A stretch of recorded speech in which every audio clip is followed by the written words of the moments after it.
Friends, आज का हमारा ये जो फर्स्ट लेक्चर है ये फ्रांस की क्रांति के बारे में है, जो हम यूजीसी नेट की अपनी सीरीज शुरू कर रहे हैं उसके बारे में है। इसमें हमें ज़्यादा कुछ डीपली नहीं पढ़ना है क्योंकि यहाँ से क्वेश्चन आते हैं। हमारा जो यूजीसी नेट का जो सिलेबस है उसमें सबसे स्टार्टिंग की जो यूनिट है उस यूनिट में समानता, न्याय, बंधुत्व और स्वतंत्रता, अधिकार, ये सब जो है हमारे बेसिक जो फंडामेंटल सिद्धांत हैं वो दिए गए हैं।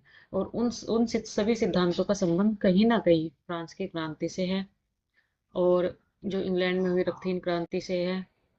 तो हम इन सब क्रांतियों के बारे में थोड़ा थोड़ा पढ़ते हैं, जो हमारे सिलेबस से रिलेटेड है उन सब के बारे में सिर्फ थोड़ा थोड़ा पढ़ते हुए, जो हमारे हमारे काम का है उतना पढ़ते हुए आगे बढ़ेंगे। तो चलिए वीडियो स्टार्ट करते हैं। सबसे पहले हम फ्रांस की क्रांति से स्टार्ट कर रहे हैं कि फ्रांस की क्रांति जो स्टार्ट हुई थी वो 1789 से 1799 तक चली थी और इसके बाद फिर नेपोलियन बोनापार्ट फ्रांस की सत्ता में आए थे। तो सबसे पहले हम देखते हैं कि फ्रांस की क्रांति होने के कारण क्या थे, ये क्यों हुई थी। एक तो हमारे लिए यही इम्पोर्टेंट है कि फ्रांस की क्रांति किस वर्ष हुई थी। ठीक है, क्योंकि ये मैचिंग में आता है। फ्रांस की क्रांति, अमेरिका की क्रांति, रूस की क्रांति और इसी तरीके से ये क्रांतियां मैचिंग में आती है कि आप मिलान करिए, मैच करिए कि इनमें से कौन सी क्रांति, या तो आ जाएगा आपको ईयर दे देंगे या ये बता पूछ लेंगे कि इनमें से कौन सी घटना पहले हुई, कौन सी क्रांति पहले हुई और कौन सी बाद में हुई। फिर इन मैचिंग में आएंगे, जैसे फ्रांस की क्रांति दे दिया, फिर रूस की क्रांति, फिर ब्रिटेन की क्रांति, इंग्लैंड की रक्तहीन क्रांति दे दी। तो उसके साथ फिर यहाँ पर नंबर डाल देंगे 1 2 3 4। तो फिर आपको मैच करना होगा कि कौन सी पहले हुई थी कौन सी बाद में हुई थी, या इधर सन दे देंगे। तो हमें जो मेन इसमें चीज याद रखनी है वो यही याद रखनी है कि फ्रांस की क्रांति किस वर्ष हुई थी और किस वर्ष समाप्त हुई थी। बस मेन यही है। सिर्फ आगे जो मैं बताऊंगी वो मेरा बताने का आपको उद्देश्य ये था, ये रहेगा कि आप ये समझ सके कि वो क्रांति क्यों हुई थी, किस कारण हुई थी, ताकि चीजें रिलेट होकर आपके दिमाग में रह सके। तो इस क्रांति का पहला कारण क्या था कि लंबे युद्धों से जो फ्रांस के संसाधन थे वो नष्ट हो गए थे। आप देखिए कि फ्रांस है, फ्रांस 1774 में जो लुई सोलवा था वो फ्रांस का राजा बना था और उससे पहले फ्रांस जो है वो लगातार युद्धों में लग रहा था। जैसे कि सप्तवर्षीय युद्ध था, ये 1756 से 1763 में हुआ था और ये फ्रांस और ब्रिटेन के बीच हुआ था। ये युद्ध 7 सालों तक चला था और इस युद्ध में फ्रांस का जो है बहुत सा धन खर्च हुआ। इसके साथ साथ उसने उत्तर अमेरिका और भारत में भी अपने उपनिवेश खो दिए थे, जो कि आपको पता है कि यूरोप में एक आय का प्रमुख साधन होते थे। जो उपनिवेश है उस समय में खासकर भारतीय उपनिवेश आय उस समय यूरोप की आय का एक प्रमुख साधन होता था और यूरोप के उन देशों में फ्रांस भी था। और जब ये सप्तवर्षीय युद्ध हुआ तो उस युद्ध में फ्रांस ने ब्रिटेन के हाथों अपने उपनिवेश खो दिए, अमेरिका में भी और भारत में भी। तो एक तो उसके जो वित्तीय संसाधन थे वो खत्म होने का एक कारण तो ये रहा।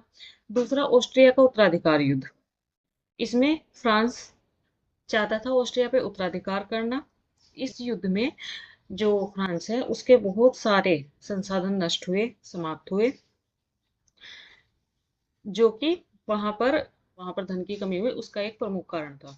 फिर आता है पोलिस उत्तराधिकार युद्ध। पोलिस उत्तराधिकार युद्ध भी 1733 से 1738 तक चला था और कहते हैं कि जो ये युद्ध था, इस युद्ध से फ्रांस के जो ऋण लेने की जो श्रृंखला चली थी या उसके संसाधन समाप्त होने की एक श्रृंखला ने जन्म लिया था, वो इस युद्ध के कारण ही हुआ था, पोलिस उत्तराधिकार युद्ध।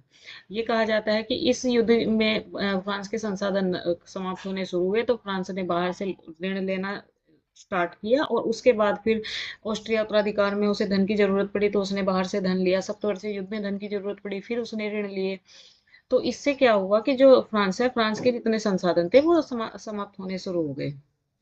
पोलिस उत्तराधिकार युद्ध 1733 से 1738 में फ्रांस, स्पेन और सार्डिनिया, ये तीन एक तरफ से लड़े थे और दूसरी तरफ से लड़ा था ऑस्ट्रिया और रूस। इन 5 देशों के बीच में ये युद्ध हुआ था। आपको ये सप्तवर्षीय युद्ध, ऑस्ट्रिया उत्तराधिकार युद्ध, पोलिस उत्तराधिकार युद्ध, इनके जो सन है वो याद करने की जरूरत नहीं है, ईयर याद करने की जरूरत नहीं है। सिर्फ एक आप अपने दिमाग में रख लीजिए कि हाँ भाई इस वजह से इतने ये युद्ध हुए थे, इन युद्धों के कारण जो है फ्रांस के उपनिवेश या फ्रांस के संसाधन नष्ट हो गए थे या नष्ट हो रहे थे धीरे धीरे। फिर है निरंकुश राजशाही।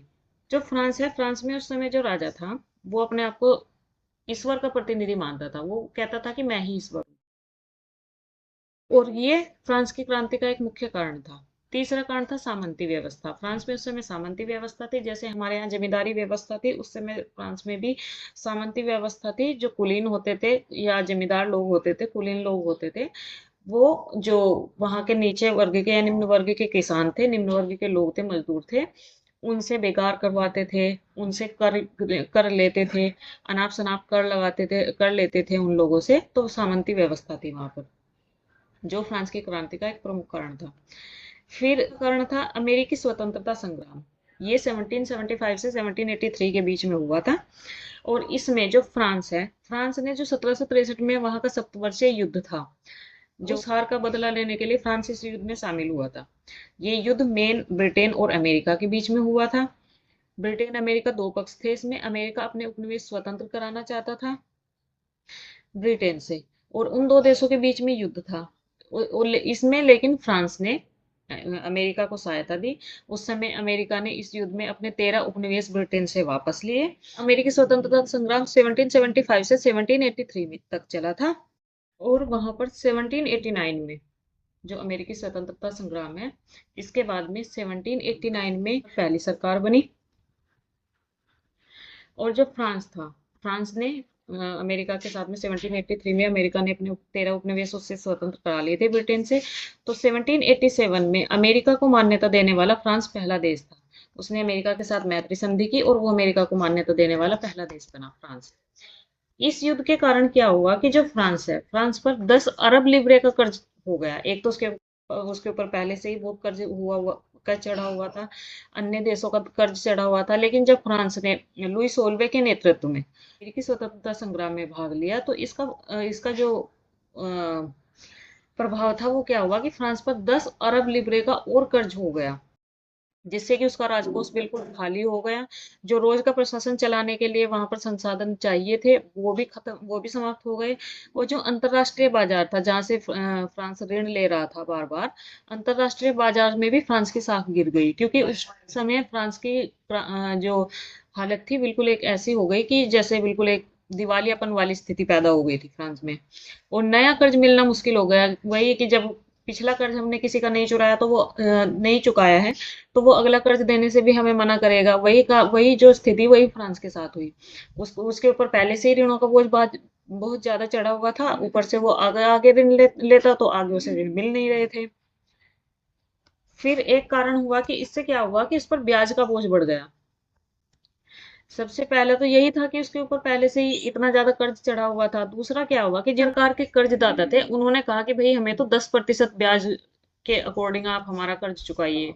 जितना हमने कर्ज दिया है उस पे हमें 10% ब्याज दीजिए, उसके अकॉर्डिंग हमें जो है हमारा कर्ज चुकाइए। और इससे क्या हुआ कि जो फ्रांस है, फ्रांस की जो जितनी इनकम इनकम तो उस टाइम कुछ थी ही नहीं, लेकिन फिर भी जो भी संसाधन थे, उन संसाधनों का से जो भी इनकम हो रही थी, जैसे आय से, टैक्स से, उसकी जो थोड़ी बहुत इनकम हो रही थी, उस इनकम में वो सारी इनकम केवल ब्याज का 50% देने में ही खर्च हो रही थी। मतलब ब्याज भी पूरा नहीं दिया जा रहा था। जितना फ्रांस के ऊपर कर्ज चढ़ा हुआ था, उसका ब्याज भी केवल आधा दिया जा रहा था, पूरा ब्याज भी नहीं दिया जा रहा था। तो एक कारण ये रहा फ्रांस की क्रांति का। फिर एक कारण ये था कि वहां जो फ्रांस का महल था, वर्साई का महल था, वो अपनी फिजूल खर्ची के लिए पूरी दुनिया में मशहूर था। कहते हैं कि वहां के जो नौकर चाकर और जो काम करने वाले होते थे या राज दरबारी होते थे, वो अपनी फिजूल खर्ची के लिए, अपनी शानो शौकत के लिए पूरी दुनिया में मशहूर थे। इसके अलावा जो लुई सोल्वे की रानी थी, मैरी एंतोइनेट, ऑस्ट्रिया की रानी थी वो। और वो इतनी फिजूल खर्ची में मशहूर थी कि आप ये देख लीजिए कि वो महल के अंदर एक बस्ती बना रही थी कि ग्रामीण बस्ती मुझे महल के अंदर चाहिए। ग्रामीण बस्ती, वो भी महल के अंदर। भैया तुम्हें बस्ती देखनी है, ग्रामीण बस्ती देख रही है, तुम महल से बाहर निकल के देख लो। लेकिन नहीं, उसे महल के अंदर ग्रामीण बस्ती बना रही थी वो। और उस बस्ती में वो बहुत ज्यादा फिजूल खर्ची हो रही थी उस टाइम पे, जो उस टाइम की जो परिस्थितियां थी उसके अकॉर्डिंग। तो एक कारण ये रहा फ्रांस की क्रांति का। फिर था कि दोषपूर्ण वहां की कर व्यवस्था। फ्रांस की क्रांति की देखो, फ्रांस में देखो कर व्यवस्था का क्या सिस्टम था। मैं आपको दिखाती हूँ। फ्रांस में 3 वर्ग थे। पहला वर्ग पादरी, दूसरा कुलीन, और जो तीसरा वर्ग था उसमें व्यापारी, सरकारी कर्मचारी। फर्स्ट वर्ग में पादरी, दूसरे वर्ग में कुलीन और तीसरे वर्ग में ये सभी लोग आते थे जो कि जिसमें से व्यापारी, सरकारी कर्मचारी, किसान, मजदूर और निम्न वर्ग के लोग सभी शामिल थे। तो इसमें क्या था कि जो पादरी और जो कुलीन वर्ग था ये सबसे अमीर वर्ग था, और जो ये थर्ड तीसरा वर्ग था इसमें अमीर और गरीब दोनों थे। तो वहां की कर व्यवस्था का क्या क्या हिसाब था कि जो पादरी और कुलीन वर्ग है इनको जन्म से विशेषाधिकार प्राप्त था कि ये लोग इन लोगों पर कर नहीं लगाया जाएगा, जन्म से विशेष अधिकार था इन्हें। और जो तीसरा वर्ग था, केवल तीसरा वर्ग ऐसा वर्ग था जिसको कर चुकाना होता था सरकार को। अब ये जो तीसरा वर्ग था इस तीसरे वर्ग में 90% लोग आते थे। 90% जो किसान की जो फ्रांस की जनसंख्या थी वो 90% इस तीसरे वर्ग में शामिल थी, और 10% इस वर्ग के लोग थे। जो ये 10% लोग थे इन 10% का प्लस जो तीसरे वर्ग के जो अमीर लोग थे उनका, जो वहां के संसाधन थे, वहां के संसाधनों पर 60% संसाधनों पर इस वर्ग का वर्चस्व था। कुलीन, पादरी और जो तीसरे वर्ग के अमीर लोग हैं। और जो वहां किसान थे, पूरे देश में 90% किसान थे और मजदूर थे। लेकिन ये किसान कैसे किसान थे? जिनके पास भूमि पर मालिकाना हक नहीं थे। वो वैसे ही भूमि पर खेती करते थे, जैसे हमारे यहाँ ठेके पे लोग खेती करते हैं, वैसे ही खेती करते थे ये लोग, जो 90% लोग थे। तो इससे क्या हुआ कि देखिए जो ये दो वर्ग हैं, ये दो वर्ग संसाधनों का पूरा फायदा उठा रहे हैं। दोनों वर्ग सारे संसाधन इस्तेमाल कर रहे हैं, यूज कर रहे हैं, लेकिन कर कुछ नहीं दे रहे। जो ये तीसरे वर्ग के लोग हैं इसमें भी जो अमीर लोग हैं वो बच रहे हैं कर व्यवस्था से फिर भी, लेकिन जो गरीब लोग हैं वो उन्हें, एक तो उनके इनकम कम है, दूसरा उन्हें सरकार को कर भी चुकाना पड़ रहा है। तो एक ये दोषपूर्ण कर व्यवस्था थी वहां पर कि वर्ग को सभी कर चुकाने पड़ रहे थे। जिसके पास संसाधन संसाधन नहीं है मेनली, पर उसे चुकाना पड़ रहा है, और जिसके पास संसाधन है वो हर एक सुविधा का लाभ उठा रहा है, लेकिन कर्तव्य अपना कोई नहीं। देखिए जैसे कि मैंने आपको बताया कि देश में जो उस समय जो देश में किसान थे, जो फ्रांस है, फ्रांस में किसान 90% थे, लेकिन उनका जमीन पर कोई मालिकाना हक नहीं था। जमीन पर जो मालिकाना हक था वो कुलीन वर्ग का था। फिर जो देश की 60% जमीन थी, इस देश की 60% जमीन थी, उस 60% जमीन पर जो मालिकाना हक था वो कुलीन वर्ग, चर्च और तीसरे स्टेट के जो अमीर वर्ग थे उनका वर्चस्व था। मतलब उनका अमीर जो मालिकाना हक है उन वर्गों का था जो कुलीन, चर्च और तीसरे स्टेट के अमीर थे। अब 90% किसान, लेकिन जमीन पर मालिकाना हक कोई नहीं, और 10% कुलीन, चर्च और तीसरे स्टेट के अमीर, और उनका जो जमीन पर मालिकाना हक है वो 60%। ठीक है। इसके अलावा जो कुलीन क्या थे, कुलीन किसानों से सामंती कर वसूलते थे। इनमें जो टाइल था, टाइल एक प्रकार का भूमि कर था, प्रत्यक्ष भूमि कर था। टाइल क्या किस प्रकार का कर था? ये ऐसा था कि जो किसान है, किसानों के द्वारा दिया तो राज्य को दिया जाता था, लेकिन इस कर का जो निर्धारण है वो निर्धारण कुलीन वर्ग करता था कि कितना कर लिया जाएगा और इकट्ठा कैसे करना है। ये सब जो काम होता था ये कुलीन वर्ग का था। ये कुलीन वर्ग करता था कि कर कैसे निर्धारित करना है, कितना निर्धारित करना है और उसका इकट्ठा कैसे करना है, वो सब कुलीन वर्ग करता था, और कुलीन वर्ग इकट्ठा करके राज्य को वो कर सौंपता था। इसके अलावा कुछ अलग कर थे। ये कर आपके लिए इतने इम्पोर्टेंट पैसे हैं नहीं, लेकिन मैंने ये इसलिए रखे हैं क्योंकि कभी कभी क्या होता है कि जो यूजीसी नेट के जो क्वेश्चन होते हैं वो गहराई से पूछ लेता है। कोई एक वर्ड दे देता है और उस शब्द का अर्थ पूछ लेता है, नीचे 4 ऑप्शन दे देता है कि इस शब्द का अर्थ क्या है। क्योंकि सिलेबस से हमारे थोड़े ये रिलेटेड हैं, और इसलिए मैंने ये चीज़ें यहाँ पर रखी है। अब देखिए इसमें एक कर क्या था, जो ये कर वो है जो किसान सामंतों को देते थे, किसानों के द्वारा जो कर सामंतों को चुकाए जाते थे। तो इसमें एक कर है चैम्पार्ट। चैम्पार्ट, इस कर में क्या होता था कि जो कुल उपज होती थी, कुल उपज का एक हिस्सा किसान कुलीन वर्ग को देता था। ठीक है। और ये हिस्सा जो उपज है, उपज के रूप में दिया जाता था। जैसे अगर हमारी जमीन पर गेहूं पैदा हुआ है तो गेहूं के रूप में ये हिस्सा किसान जो कुलीन वर्ग है उसे देता था। और ये हिस्सा एक निश्चित हिस्सा होता था। और ये निश्चित जो किया जाता था, ये कुलीन वर्ग है उसी वर्ग के अकॉर्डिंग ये निश्चित किया जाता था कि आपको इतना हिस्सा हमें देना है अपनी उपज का। दूसरा होता था सेंस। सेंस एक प्रकार का वार्षिक नगद कर था, यानी कि ये नकद के रूप में किसानों द्वारा जमींदारों को दिया जाता था के रूप में। और ये क्या होता था कि ये किसान अपनी जमीन पर खेती करने के बदले जमींदार को देता था कि मैं अपनी जमीन पर खेती कर रहा हूँ, लेकिन फिर भी मुझे जमींदार को कोई कर चुकाना पड़ेगा अपनी जमीन पर खेती करने का भी। इसे कहते हैं सेंस। तीसरा था बेनलिट्स।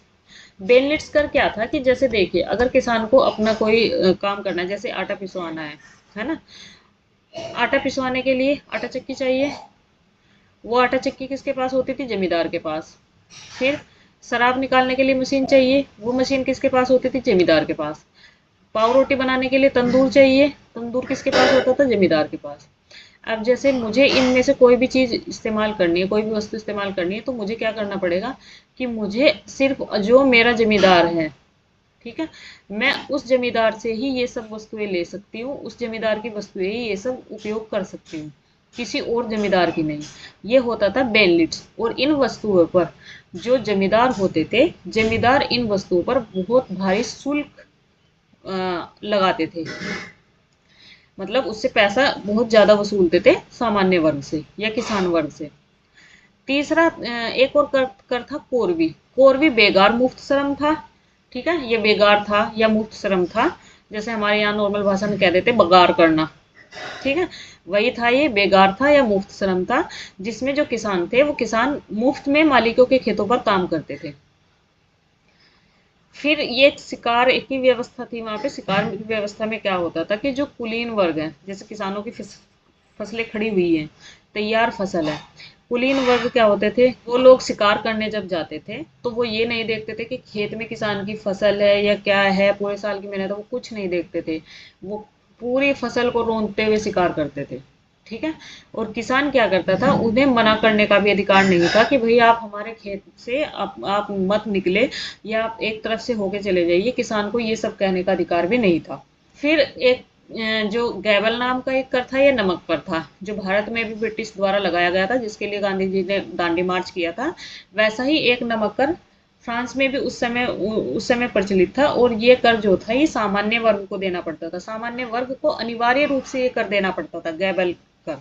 जो ये कर व्यवस्था थी, अब इस कर व्यवस्था में आप लोग समझ ही गए होंगे कि कौन सा एक वर्ग है जिस वर्ग के ऊपर सबसे ज्यादा भार पड़ रहा है, किसान या मजदूर वर्ग। सामान्य वर्ग के लोगों के लिए सब था। फिर था वहां का सामान्य जनजीवन। सामान्य जनजीवन में उस टाइम क्या हो रहा था कि देखिए, एक तो फ्रांस लगातार युद्धों में लीन था। ठीक है। दूसरे उस समय प्राकृतिक आपदाएं भी ज्यादा होती थी। कभी सूखा पड़ गया, कभी अकाल हो गया, कभी महामारी हो गई, इस तरीके से कि या कभी बारिश ज्यादा हो गई, कभी सर्दी ज्यादा हो गई। तो इन चीजों का भी उस समय फ्रांस की अर्थव्यवस्था पर बुरा प्रभाव पड़ रहा था। उस समय क्या हुआ था कि जो 1788 था और 1789 था, इस समय फ्रांस में बहुत भारी ठंड हुई, ओले गिरे, ओलावृष्टि हुई। ठीक है। जिससे वहां क्या हुआ कि फसलें बर्बाद हो गई। और फसलें बर्बाद होने के कारण वहां कुपोषण फैला, हैजा और प्लेग जैसी बीमारियां फैली, महामारियां फैली।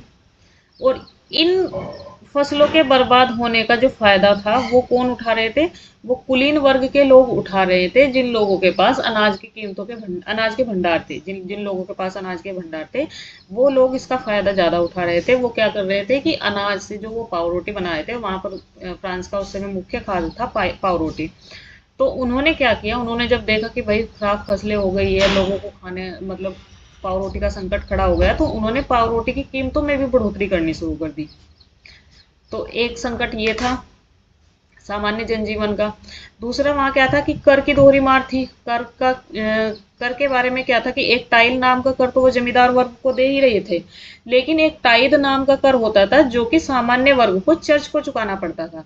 ये एक धार्मिक कर होता था और चर्च ने उस समय जो वहाँ के लोग थे, वहाँ का सामान्य जनजीवन था, उन लोगों के मन में डर बिठाया हुआ था कि अगर आप टाइद नाम का कर नहीं देंगे तो आपके ऊपर प्राकृतिक आपदाएं आएंगी, आपके पशु मर जाएंगे। इस तरह की जो भ्रांतियां थी वो उस समय लोगों में फैलाई हुई थी। तो ये कर जो सामान्य वर्ग है उसे चर्च को चुकाना पड़ता था, और जो टाइल नाम का कर है, टाइल नाम का कर उन्हें सामंतों को देना पड़ता था।